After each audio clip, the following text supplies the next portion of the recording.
Hi, I'm Kat and today I have for you a true crime case, and I will also be doing my makeup at the same time. And also, let's not forget about the word in Romanian, which is armă. Armă. Armă. Well done, guys, you just said weapon. In a shocking turn of events, American school teacher Abby Zwerner met a cruel fate on January the 6th, 2023, when she was ruthlessly shot by a 6-year-old male student in her classroom at Richneck Elementary School in Newport, Virginia.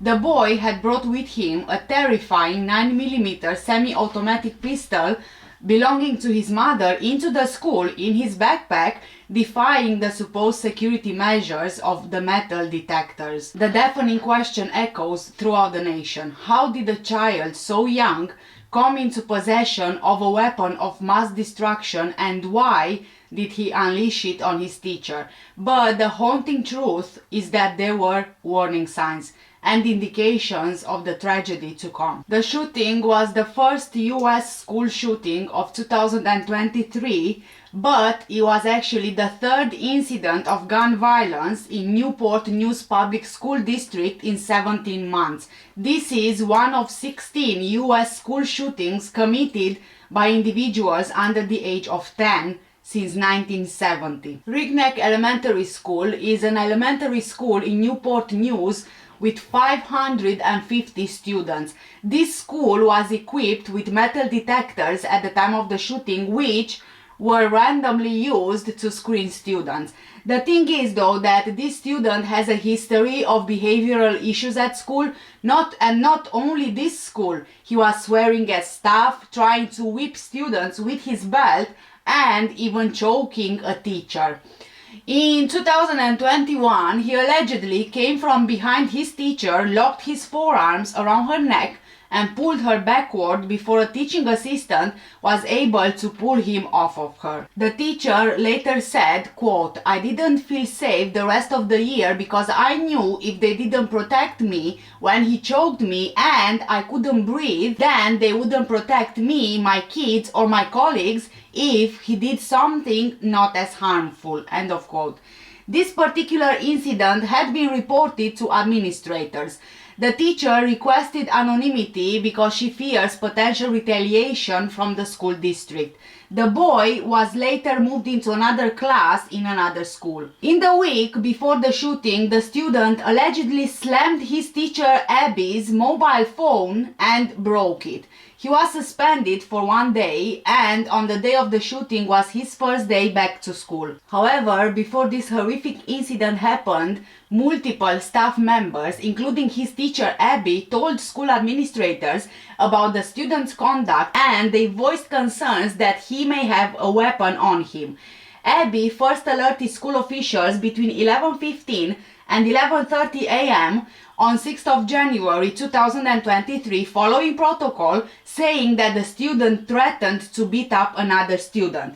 But at this point, nothing was done. A second teacher went to a school administrator at 12:30 p.m. saying that she had taken it upon herself to search the student's backpack. She believed that the student hid the gun in his pocket before going on break, but the administrator did absolutely nothing, even saying that the boy's pockets were just too small to have a gun hidden in them. A third teacher told administrators shortly before 1 p.m. that the student had shown another student at break time the gun he had, and even threatened the child that he would shoot them if they reported him. This poor child was actually brave enough to report this to one teacher, even though he was already threatened. But the teacher was told to simply wait out the situation as the school day was almost over, while another school employee was denied permission to search the student and his belongings. Around 1 hour before she was shot, Abby also allegedly sent a text message to an unidentified person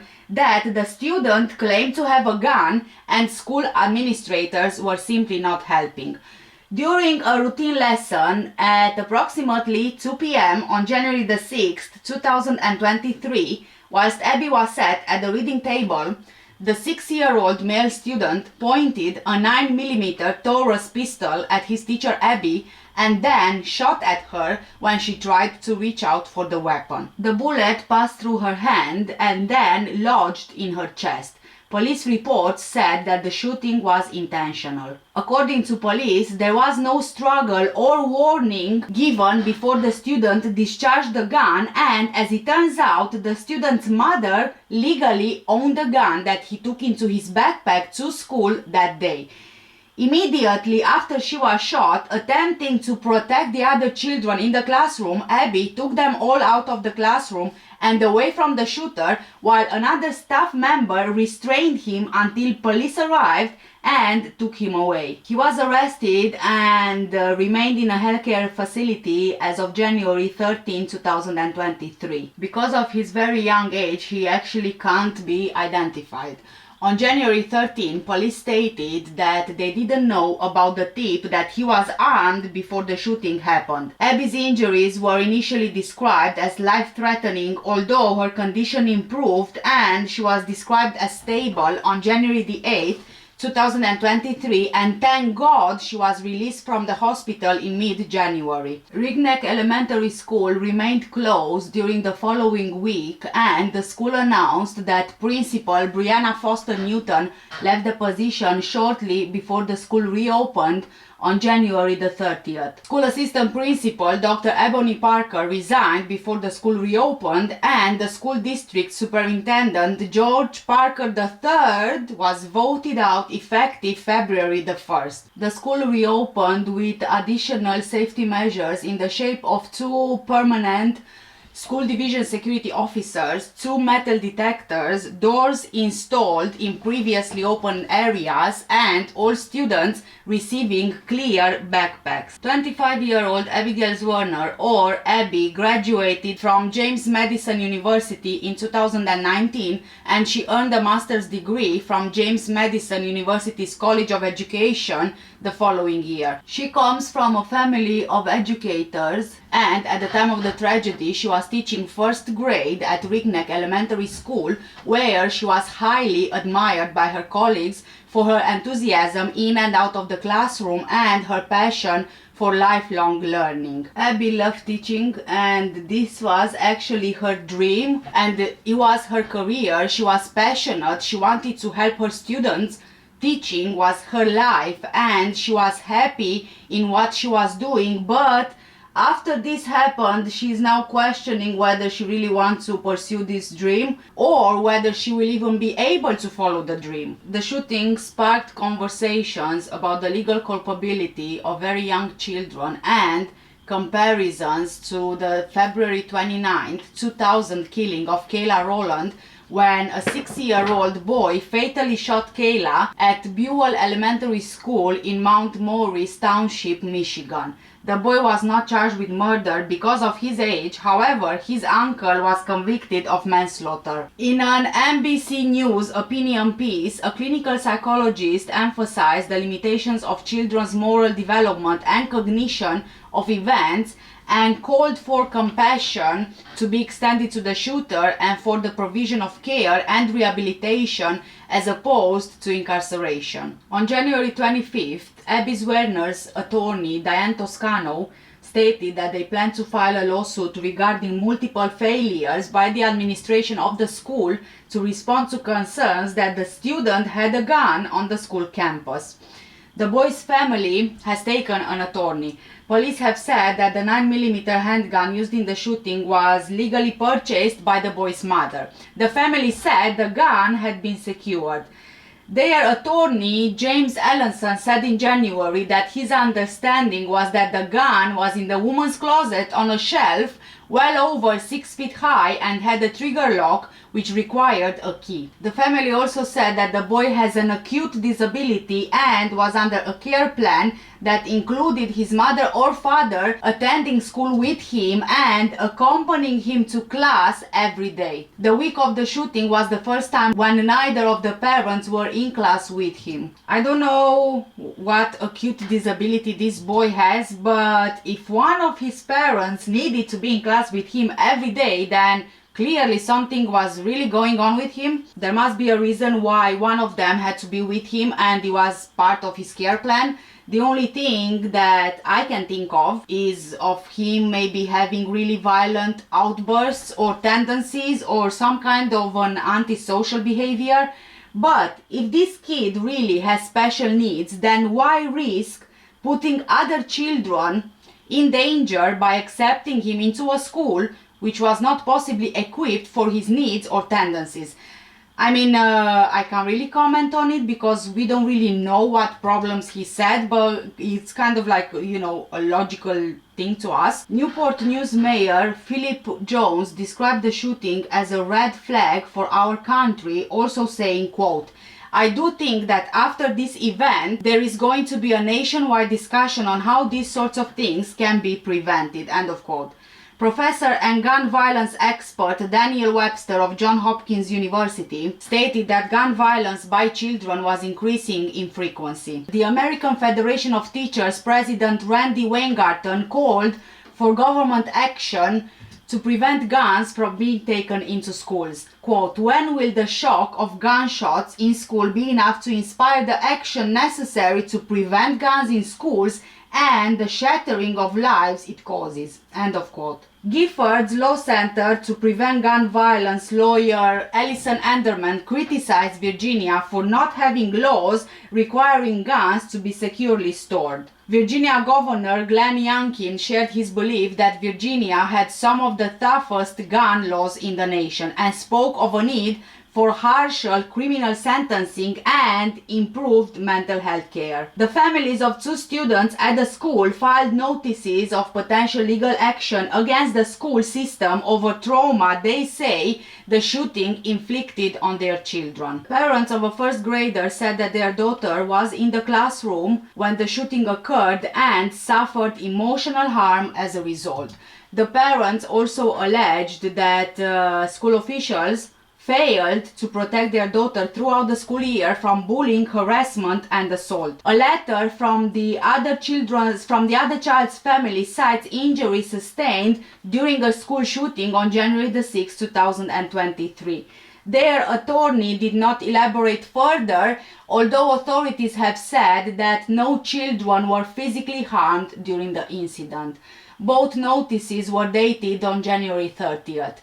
One of the legal notices was filed by Mr. and Mrs. Anthony Nieves Jr. and asks the school system to preserve potential evidence, including emails regarding any student who allegedly bullied, harassed, or assaulted their daughter. Parents of the other student were not named in their attorney's letter, although the notice makes a similar request for the school system to preserve evidence. In the days after the shootings, the parents and teachers also blasted school administrators for what they called a misguided emphasis on attendance over the safety of children and staff. There's new fallout tonight from that very disturbing school shooting involving a 6-year-old who allegedly pulled the trigger on his own teacher. Brian Todd is working the story for us. Brian, give us the latest. Well, the school board meeting last night was packed beyond capacity with people filling overflow rooms. Apparently, the opportunity to channel anger toward a school board that is now under enormous pressure was a hot ticket. I send my kids to school and find myself praying to God that they will return home safely. Emotional, furious parents vent at school officials in Newport News, Virginia, at the first school board meeting since a 6-year-old boy shot and wounded his first-grade teacher in the classroom.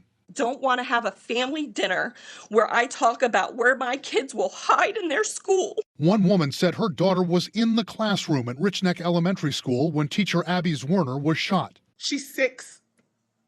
She's terrified because the person that was advocating for her got hurt. She got hurt. She blamed school officials for failing to prevent the shooting. Before the shooting, a school employee had searched the boy's backpack based on a tip, but found no gun. You guys should have been defending and protect her when she came, or whoever came and said that there was a possible weapon in that child's backpack or otherwise. Parents expressing anger that this was the third school shooting in the Newport News School District since September of 2021, with one fatality. One parent issuing a warning. Enough is enough. What will it take? I pray it is not a fourth shooting. because that blood will be on your hands. One parent said trust in Newport News school officials has been lost at all levels. Parents and teachers said in the Newport News district, many students who disrespect teachers and engage in violence face no consequences. And school officials are accused of downplaying or ignoring disciplinary incidents for favorable statistics. Ask any teacher in this school division why discipline incidents declined, and I have a feeling the response will be the same. Infraction numbers are down because incidents are not always officially reported. Some at the meeting called for Newport News School Superintendent George Parker and the entire school board to resign. School officials say they're responding to the shooting by installing metal detectors at all elementary schools in Newport News. And they're considering a rule to require students to bring only transparent backpacks to school. One school security expert calls that security theater. The number one way we find out about weapons in schools is not from a metal detector, but from a kid who comes forward and tells an adult that they trust. It's about relationships. 40-year-old Jessie Kessler, a fourth grade teacher in Colorado, told Today.com that the shooting was not surprising at all. Quote, "Every teacher in America has either been in a situation that could have ended this way or is currently in one right now." Abby's lawyer confirmed what teachers around the country already knew, that this horrific event could have been prevented had administrators taken the threats seriously. The teachers at Richneck Elementary did absolutely everything they could to alert administrators of the imminent danger, and they ignored every single one. End of quote. Jessie expressed her feelings on social media, saying that she was frustrated and didn't want Abby's story to get lost in the shuffle. She also says she doesn't believe this is the last time an act of violence by a student will happen inside the classroom. Quote, "Last week it was Abby Zwerner. Next week it could be any one of us. We all have similar stories of extreme behaviors escalating to dangerous levels while administrators ignore red flags. Behaviors like this build slowly over time and are fanned by the flames of apathy and fear. I believe that this will continue happening until there are major shifts in society and systemic changes in our public schools." End of quote. No charges have been brought against the boy's mother whose gun was used in the shooting, but police have said they are conducting an investigation. I personally think that the mother should be charged. If that gun was locked and the trigger lock needed a key, where did the boy get the key from? How? How did he know how to even unlock the gun? Did he see his parents do it and he learned how to do it himself? How did he know that a gun is dangerous and he could kill with a gun? Come on, I mean, he's only 6 years old. Also, the gun being stored 6 feet high, didn't the parents think that, perhaps he can use something to get up there, to reach for the gun, a chair, a box, something, whatever? I mean, we all know how curious kids are, and the more you tell them not to do something, the more they will try to do it. But the main thing is, how could he have had the gun in his backpack all the way from home into school throughout the entire day without his parents noticing the gun in that backpack before he even left for school? If his care plan involves one of the parents to stay with him at school, shouldn't the parents have found somewhere else to support his needs better, whichever those might be? Better yet, maybe the school shouldn't have accepted him there. I know that we are generally talking about equality and equal opportunities and such, but if a school is not equipped to give the right support to a child, then surely another place should be looked at instead, for the child's own benefit, safety, and, proper learning, really. I'm going to say what everyone is saying. This could have been 100% prevented. Had the school listened to the first warning and followed the protocols, detain the child or evacuate the school, get the school on lockdown, whatever else necessary, Abby wouldn't have been forever injured. Yes, she did recover physically, but the trauma will forever be there. She might not even want to be a teacher anymore. And let's not forget the first graders, the other kids witnessing this, how traumatizing it was for them, and in fact it was for the whole community. Really, Abby is a hero. Although injured, she got those kids out of that classroom. She was the last one to leave. God knows what could have happened in a room full of panicked children and another kid holding a gun after Abby getting shot. And it truly, really is shocking, truly shocking. 6 years old is just unbelievable. I mean, just to think about it, my kid is 6 years old. I couldn't even imagine. I personally don't agree with guns. I think that there are other ways to defend yourself. In most of the countries around the world, guns are illegal. I never quite understood why in the US are not. I'm not getting into politics really, because I really know nothing about politics, but surely, from my perspective, you don't fight gun violence with more guns. I mean, I don't know. You guys let me know what do you think in the comment section down below. Thank you so much for watching today's video. If you are interested in any of the makeup that I used for today's look, all of the products are linked in the description under the video. For now, stay safe, take care, and I will see you in the next one. Bye!